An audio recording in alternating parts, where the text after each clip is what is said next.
दोस्तों काफ़ी रिसर्च करने के बाद जो इन्फॉर्मेशन मैं इस वीडियो में आपके साथ साझा करने जा रहा हूँ, ये जानकारी सिर्फ आपको नहीं देश के हर नागरिक को जाननी बहुत ज़रूरी है, क्योंकि ये सच्चाई एटलीस्ट कोई गोदी मीडिया या किसी तरह की मीडिया आपको दिखाने वाली नहीं है। जी हाँ, आज हम बात करने वाले हैं कि ये जो टेक्नोलॉजी पूरे विश्व में लॉन्च की जा रही है, भारत में भी इसकी टेस्टिंग शुरू हो गई है, इसके पीछे मेन एजेंडा क्या है।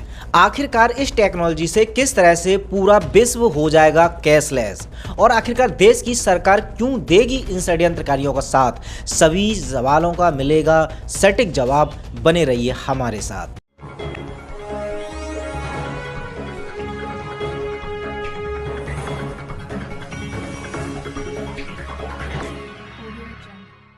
नमस्कार, मैं हूं सुमित आजाद और आप देख रहे हैं ग्लोबी न्यूज़।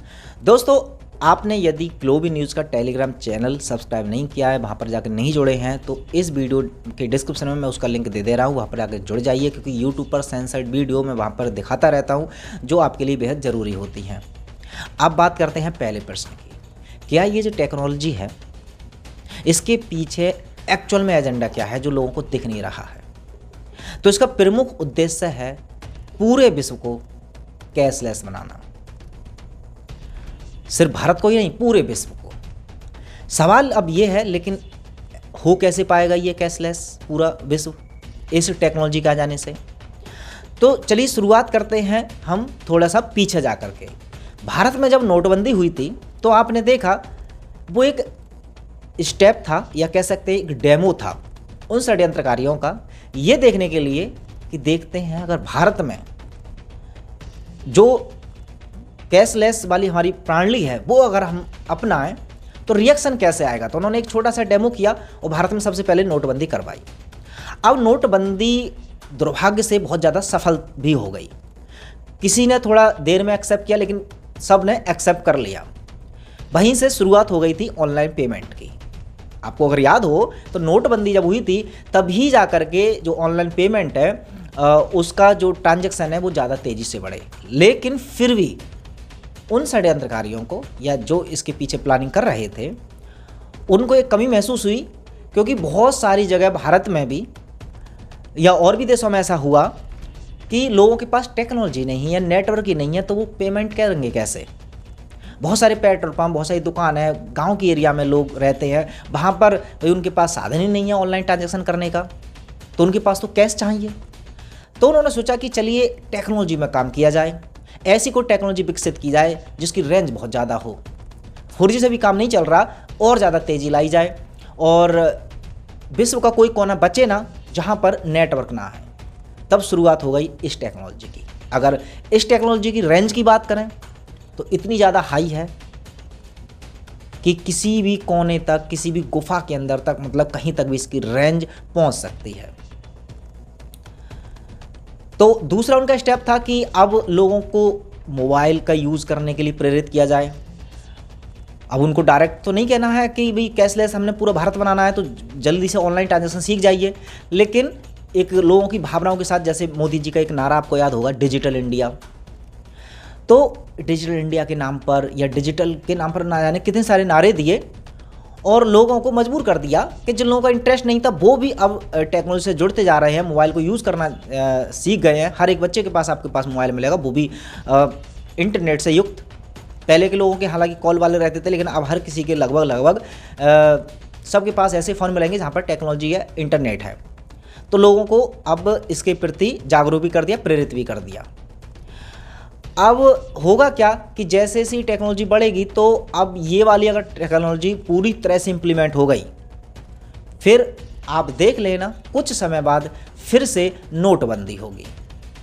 और नोटबंदी के नाम पर इनका मेन एजेंडा यही रहेगा कि लोग चूँकि परेशान रहेंगे, बैंकों को इससे बहुत ज़्यादा फ़ायदा मिलने वाला है, और बैंकिंग सिस्टम किसका है वो आपको पता है, तो डायरेक्टली फ़ायदा उन षड्यंत्रकारियों का होगा। अब चूँकि ऑनलाइन ट्रांजैक्शन के ऊपर ज़्यादा लोग डिपेंड हो जाएंगे, क्योंकि नोटबंदी के बाद जो परेशानियाँ आती हैं बैंकों में लाइन लगने की, एटीएम के बाहर लगने की, तो उससे बचने के लिए लोग सोचेंगे अरे यार अब ये तो बहुत अच्छी सुविधा हो गई, हम ऑनलाइन पेमेंट ही करेंगे।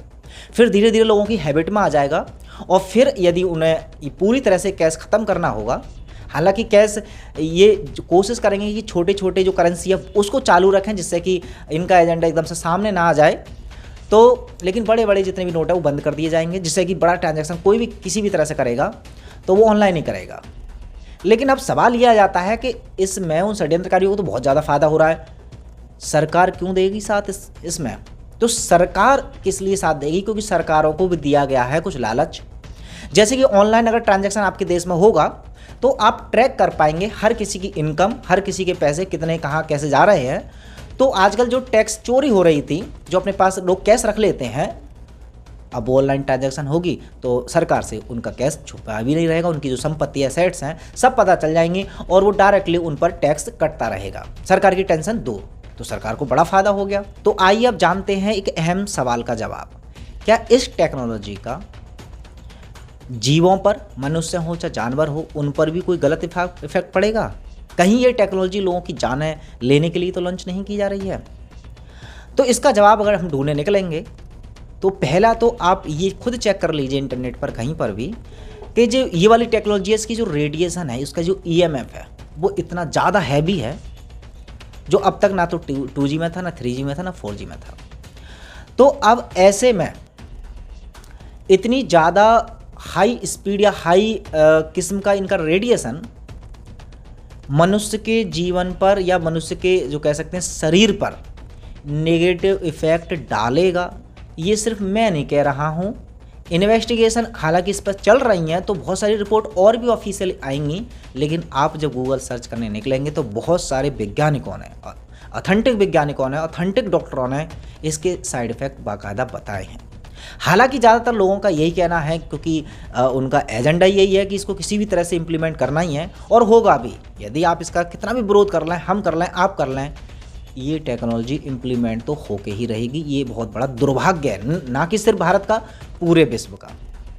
तो मनुष्य पर हो चाहे जीवों पर है, इसके दुष्प्रभाव तो पड़ भी रहे हैं और पड़ेंगे भी। बाकी का आप कर क्या सकते हैं, इससे बचाव क्या कर सकते हैं, तो इस बारे में एक वीडियो में ज़रूर लेकर के आऊँगा। काफ़ी सारी, अभी मैं जल्दबाजी में कोई आंसर देना नहीं चाहता, उसके लिए एक अलग से वीडियो बनाएंगे, बहुत सारे रिसर्च करने के बाद, बहुत सारे डॉक्टरों से बात करने के बाद। अगर आप वो वीडियो देखना चाहते हैं तो कमेंट बॉक्स में बताइएगा, क्या आपको इस टेक्नोलॉजी से या इस टेक्नोलॉजी से होने वाले बहुत सारे घाटे फ्यूचर में, उनका आप क्या समाधान कर सकते हैं। उसके ऊपर भी अगर वीडियो चाहिए तो कमेंट कीजिए, वीडियो को लाइक कीजिए, ये इन्फॉर्मेशन ज़्यादा से ज़्यादा लोगों तक शेयर कीजिए। मिलते हैं अगली वीडियो में, तब तक अपना ख्याल रखें। जय हिंद।